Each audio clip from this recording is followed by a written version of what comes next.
You know how Effin's drops just feel jazzy but fat at the same time?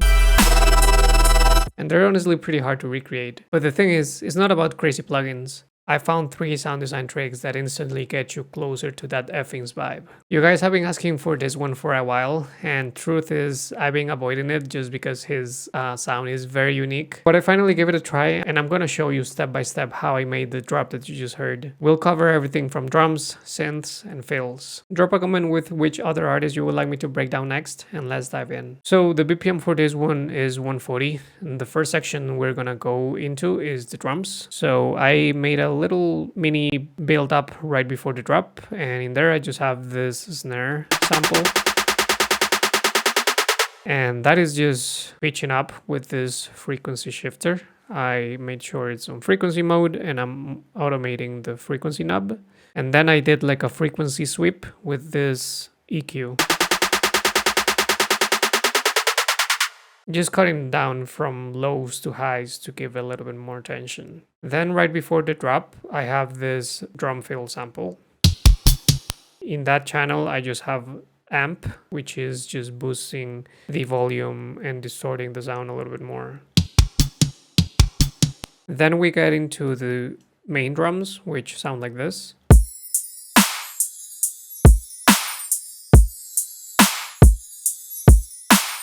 And they consist of a kick drum, 3 different snares layered. So here's the first one, second one, and third one.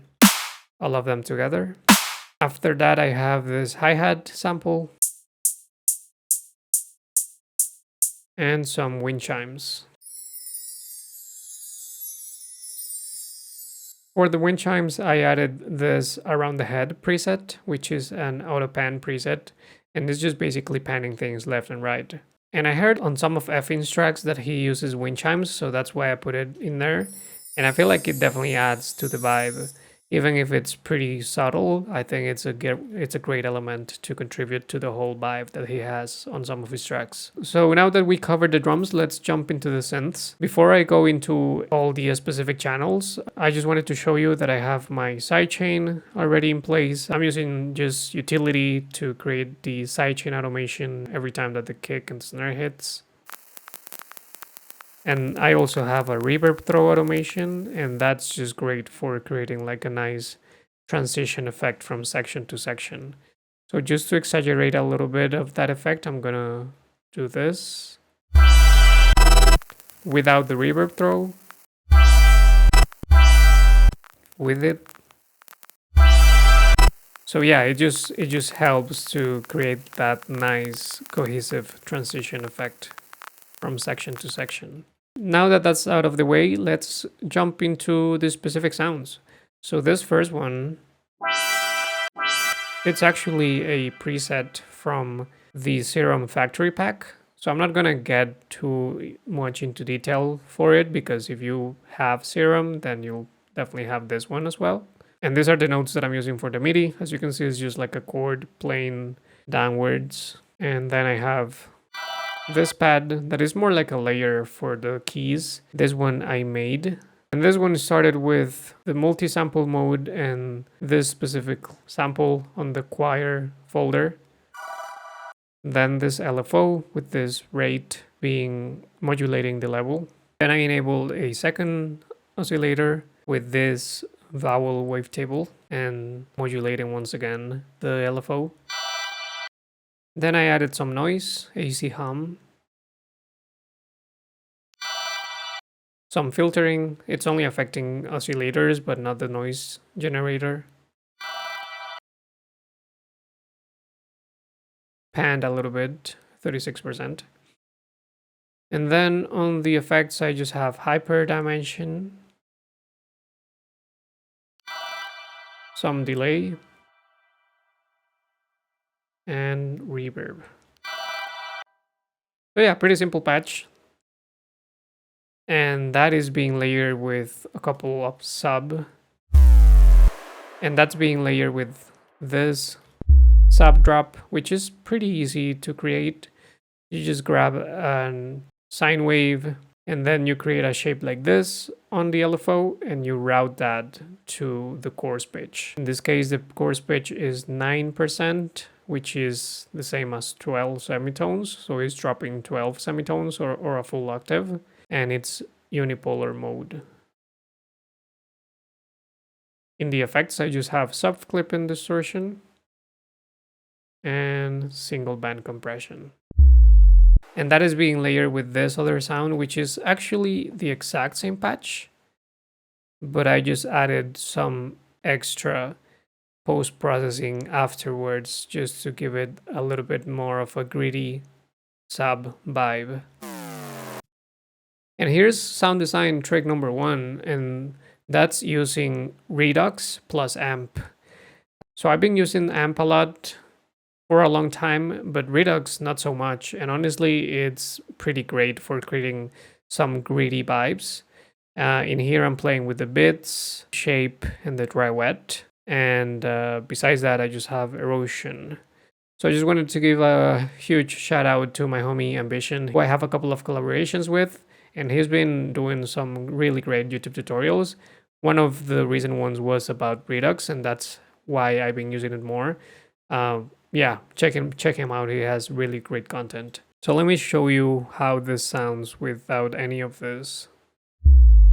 As I said, same patch. Then Redux. You can hear all of that nice grittiness that it adds. Then after Redux, some amp, erosion, and then I put an EQ just because I have the low end covered by this one, or the sub frequencies covered by this one. And yeah, it's a nice layer for this. So that's about that first section. Let's jump into this other section in here. So in here I have sub once again, which is pretty similar to what I just showed you. This one doesn't have a coarse pitch modulation. It's just a sine wave, and I added this extra harmonic just to make the sub a little bit fatter. And then I just have soft clipping, distortion, and single band compression again. Then for this, I just added a pretty similar post-processing chain. So the patch is the same once again, but I added once again Redux, amp, erosion, and some vinyl distortion.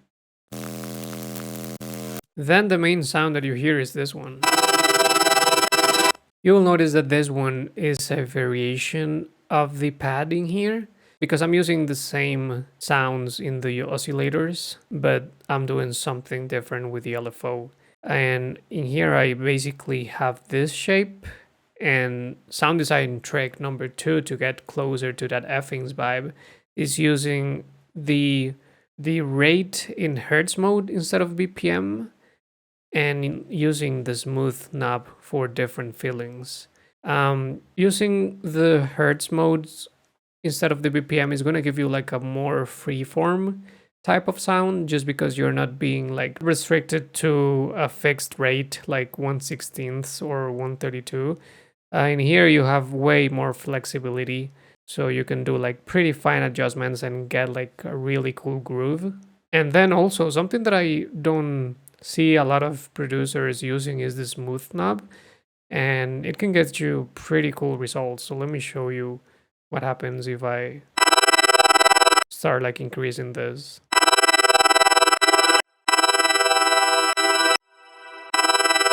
It just, as the name says, it just makes it so much smoother.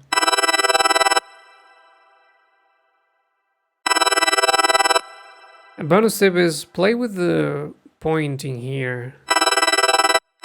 That gives you like a more plucky vibe, but if you put it more to this part of the LFO, give you like a kind of reverse type sound, which is pretty cool. So yeah, definitely recommend doing that, and I feel like it's definitely something that Effin kind of does in a way. Then I have, once again, the AC hum. LFO is being mapped to the level, and some filtering, affecting only the oscillator A, and the cutoff is being modulated as well by the LFO.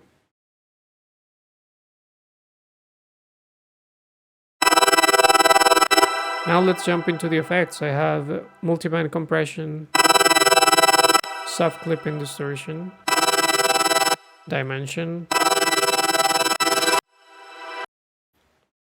delay, 3%, and reverb. Yeah, that's how you get that sound.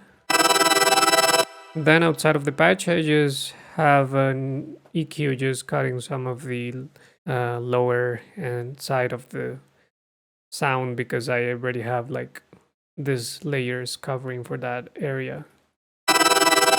Now let's talk about these Reese basses, which are honestly my favorite part of the track.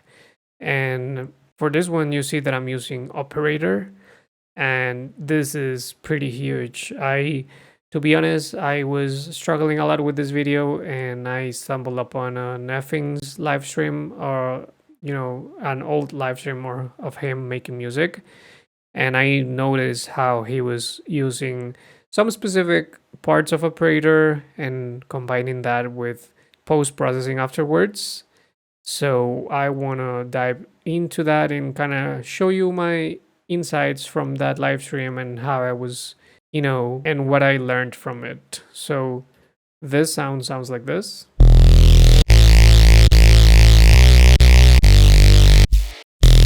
And here's the secret sauce for this sound, which I feel like it's pretty uh, common on Effin's track. And this is actually also sound design track number 3. And it's using the fine knob in operator. The fine knob for this second oscillator specifically. I'll show you what I mean in a second.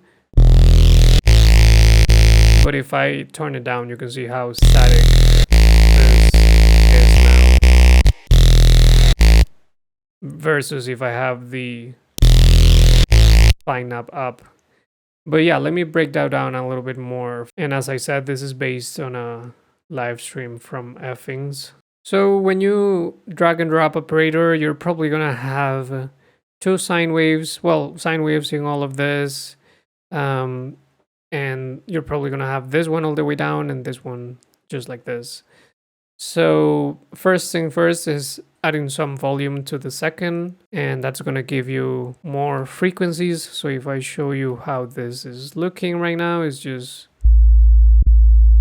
one little sine wave in there. But if I start like adding some volume in here, you start getting more to play with. Let me bring this fine knob down. And right now you can see how static this looks in here, but look what happens if I start like playing with the fine knob. You get all that movement. That's what we want. And yeah, that's the secret sauce for this specific sound.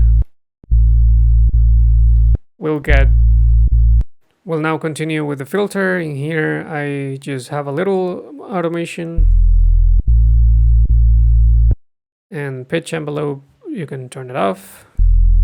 And I didn't touch anything else, I think, on the operator patch. Now it's just a matter of playing with saturation and distortion and that type of effects. So saturator, amp, redux once again, chorus and phaser, and OTT is where you get most of that rich sound. So check that I put the output to 10 dB and time all the way up, same with amount. Then I put an EQ just cutting some frequencies. So yeah, that fine knob really gives all the movement to this Reese bass. So now you know. Let's keep going with this one, which is just a layer of the previous one. You can see how I'm using the same concept in here. Pretty much the same deal, but the difference is that I'm using vocoder at the end with this settings in here that you can copy. And I'm obviously cutting some of the lower frequencies because the respace is already covering for that. So yeah, the rest of the sounds in here are also being made with operator. So we have this one. Same concept. In this case, something that I would also highly recommend you to do is to play with the coarse pitch of the second oscillator, because that can get you pretty cool sounds. If I go and put this back to 1, sounds like that, but if I put it to 4, sounds like that. And then you can obviously play with the fine knob and get like really cool like wobble sounds. If you want to play around with this patch, I uploaded the full project file to my Patreon and also the presets. So feel free to check that out using the link in the description. Then afterwards, I just put, once again, saturation, amp, erosion, just with different settings. This is going a little bit harder, more drive. Play with this. Highly recommend you to play with the depth and the bass mostly. Amp, erosion, you can obviously play with different types of amp. Redux, OTT once again, and finally an EQ. Then some chorus and phaser flanger. Then this one, it's pretty much the same one, saturation, amp, redux. But at the end of this one, I put some auto pan with the phase all the way down and amount all the way up, and that's what's making it choppy. Yeah. Now that we're done with the synths, let me jump into the fills, and in here is where you get a lot of that like retro jazzy vibe that Effin's tracks have, because in here I added stuff like when that's playing, it also has like some sub beneath. So I'm using the same sub drop sounds that I already broke down. And they're playing at the same time as this like jazzy sounds. Like vintage. So in here I have this, which I can show you. This was like a longer sound. But I just took that little section, I warped it, made it kind of work with the arrangement. And then I added some amp and OTT. Which I would say is something that Effin also does really well, is even though he's using like this type of like retro sounds, I think that he probably uses something like amp and OTT or some similar post-processing just to make them like be brighter and more present in his tracks. Then after that, I just cut down some of the lower frequencies, and I have a little bit of reverb automation in there. But yeah, definitely the OTT and the amp is bringing them way more to the front. Then I also have this other like violin sample. And that one doesn't have any amp or OTT, just because for this one I didn't, it was more like a, you know, support layer for this main sound. And I just want to show you where I got these sounds from. I basically used sampledfocus.com. They're not sponsoring me or anything. I just search for whatever and get pretty cool sounds and download them. It's free, but you'll have like a certain amount of credits per week or something. So yeah, definitely check it out. I think it's pretty cool. Then I also have this pretty retro sounding vocal. This is from a very old like jazzy song. And this one I kind of just sampled out of a YouTube video just for the tutorial. But yeah, these other ones are from sampledfocus.com. And they really help with that vibe. Let me just play this part once again.